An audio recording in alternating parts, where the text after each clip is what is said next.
and it gives me like vibes of like in a city, mythical, magical things. I can't even talk. Hello everybody, my name is Kelsey and we're about to get very, very nerdy with another episode edition of If You Like This, Then Try This.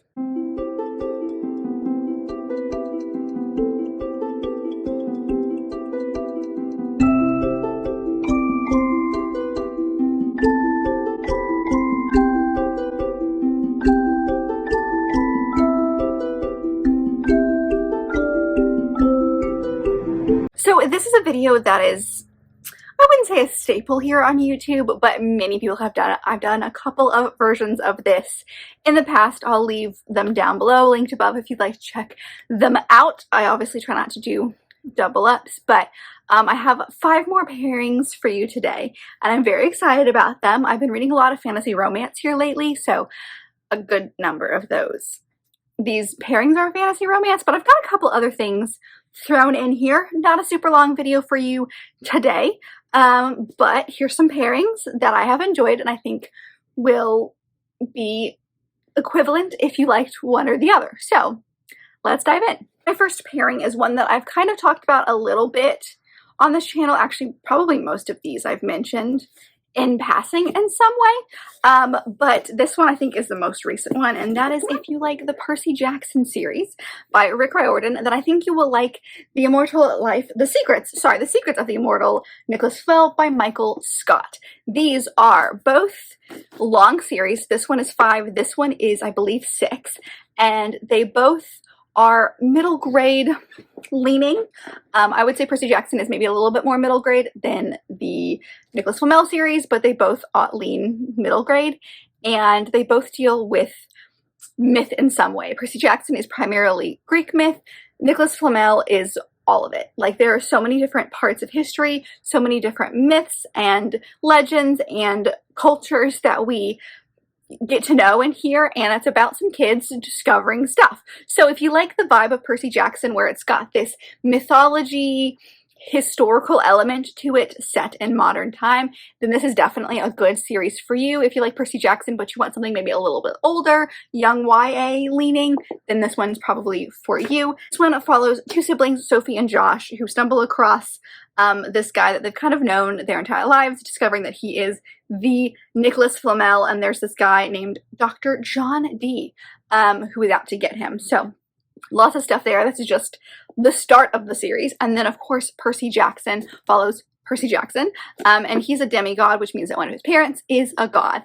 And so he basically discovers this at the very beginning of the book, discovers that he is a demigod, goes to this thing called Camp Half-Blood, where it's basically a camp for demigods, half-bloods, to kind of craft their ability to whatever parent it is. Each parent gives them something that they kind of lean towards power-wise. So you have that, you've got them being able to protect themselves because there are monsters out to get them. So there's definitely adventure in both of these.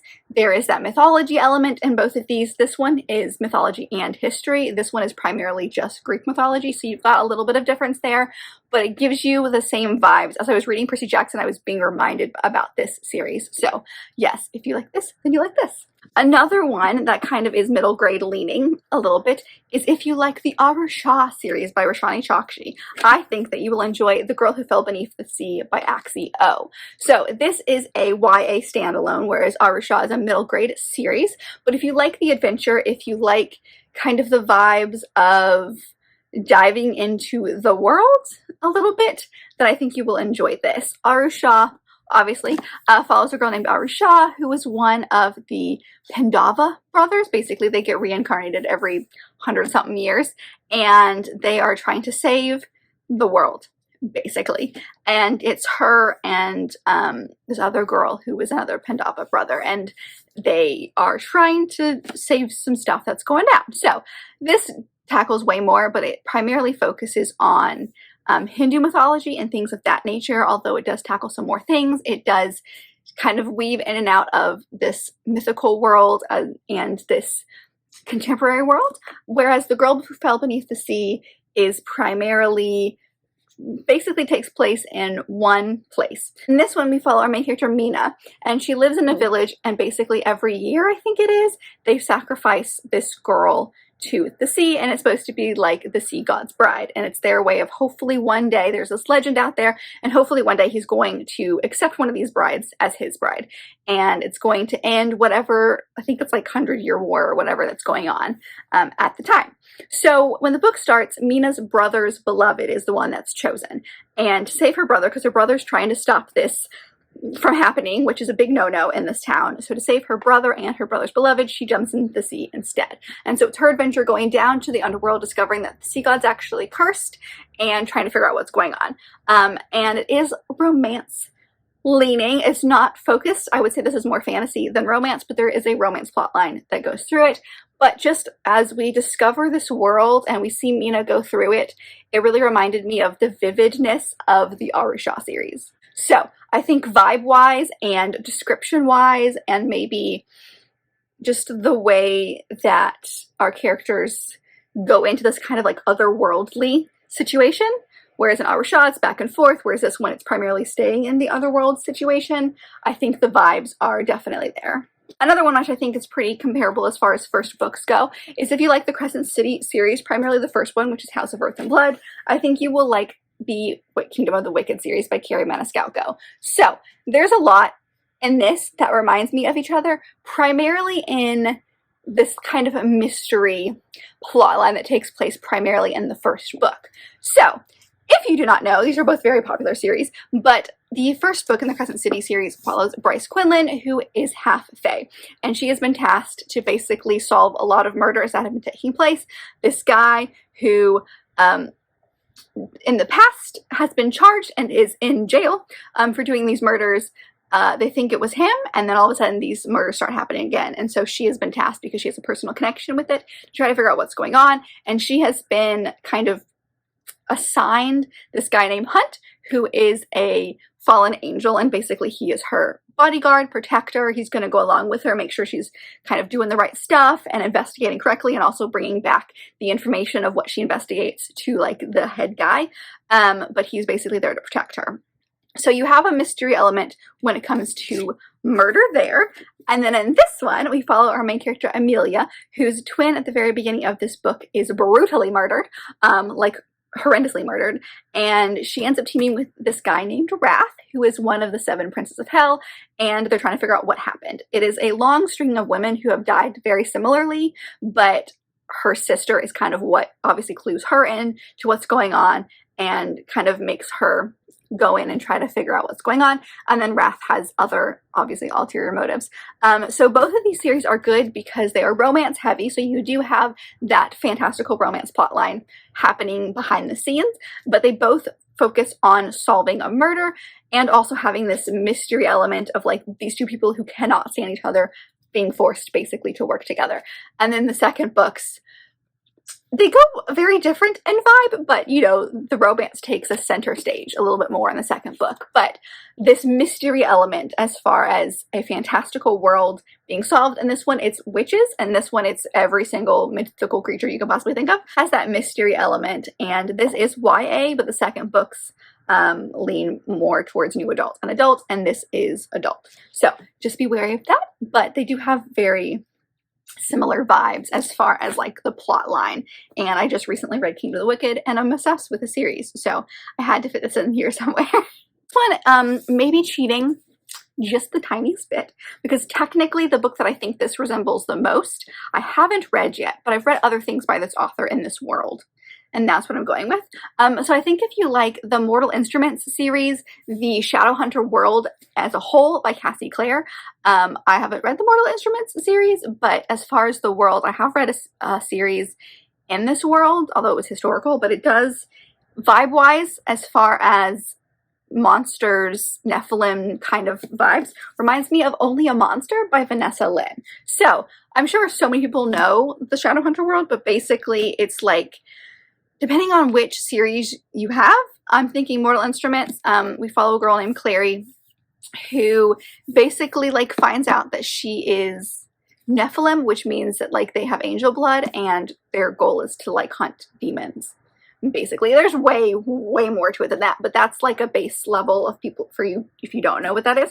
Only a Monster is very different, kind of from a villain perspective, if you will, because you have Joan, and she's been hardcore crushing on this guy named Nick all summer.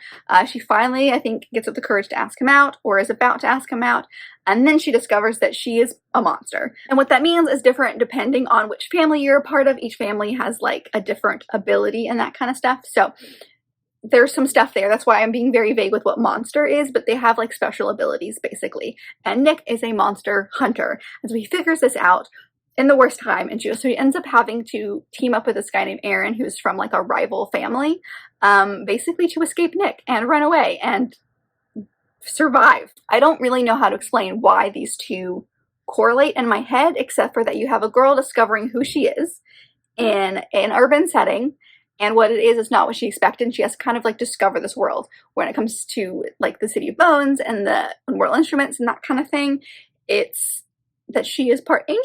When this, it is like the opposite, where she is part monster, but I like how they address things in here. I thought it was really cool to see from this perspective. So you have very different vibes here, but it takes place in an urban city with like mundane people not really knowing what's going on, and all of these magical and mythical things happening around them. So this, again, kind of cheating, but I do know the like Mortal Instrument Shadowhunter world very well, so that's why I think that these are pretty comparable. But take, I guess, this one with a grain of salt. Makes sense in my head. And the very last one is another one that's basically a plot thing, and that is if you like the ACOTAR series by Sarah J. Maas, specifically the first one. I think you will like the Fortuna Sworn series by KJ Sutton, again, specifically the first one. Do I think that these are really good series comparable outside of that? Yes, I've just finished the second one, so I can agree with that now. So I do think that it's very comparable series-wise, that if you like the ACOTAR series as a whole, you're going to like the Fortuna Sworn series as a whole. It is, even though I consider ACOTAR relatively adult, especially maybe not the first one, but from then on out, this one is really adult. So like check all the trigger warnings. She's really good at putting entire content warnings at the beginning of all of her books, because all of these books, at least in this series, do deal with heavy material, so just kind of be wary of that going in. But as far as the plot line and this one, specifically near the end of this book, I'm being very vague so that those of you who have read it, which I feel like is a lot of you at this point, know what I'm talking about. The later bit of this book is very reminiscent to this book. It does take place in like fairy courts. It has that very political vibe to it. Lots of mystery, following our main character, magical abilities, like all of that fun stuff is in both of these. So if you don't know, the ACOTAR series follows Feyre, and the first book basically starts with her hunting this wolf, and she's trying to keep her family alive, and she ends up killing this wolf, which is actually a fae in disguise. And so as her punishment, sort of, this guy named Tamlin comes to basically collect her, and she's supposed to spend her entire life in the fae world. And it's a Beauty and the Beast inspired story. Take that with a grain of salt, but that's what that one's about. And then you have Fortuna, who before this book starts 2 years ago, her brother goes missing, and she has not given up hope that he's still out there roaming around, and her whole life is basically trying to figure out what happened to him. And she gets approached by this fae, and he basically says, I know what happened to your brother. I can help you find him, but you have to marry me. And so she does. And so she gets taken to the fae court, and stuff happens. It does have Seelie versus Unseelie in here, which is not a thing in ACOTAR, if I remember correctly. So just all the fun stuff. But I think it's very comparable because of the plot line. I mean, there's a lot about the world that's very comparable as far as like series as a whole, but with these books specifically, the plot line in both of these really reminds me of each other. So if you like ACOTAR, I think you like this. And that's it. That is a quick little if you like, then you like edition. Let me know if you agree with any of my opinions. But if you see a book on here and you think of something that you, in your head would be comparable to another one or would remind you of it because of X, Y, and Z reason, let me know all of your thoughts below. I would love to know what you think, especially if you're a fantasy romance person. Like, when I tell you that The Kingdom of the Wicked is my new obsession, I mean it's my new obsession. So if you have other ideas and recommendations, let me know, because I need more things in that vein. But let me know your thoughts regardless of what I said. If you've got a pairing yourself that you'd like to share, let me know down below. If you like this video, and I very much hope that you did, don't forget to give it a big thumbs up and subscribe down below if you'd like to be part of this awesome growing family. I've also got my social media down there as well as other fun bookish links, so check all that out, and I'll see you guys in my next video. Bye!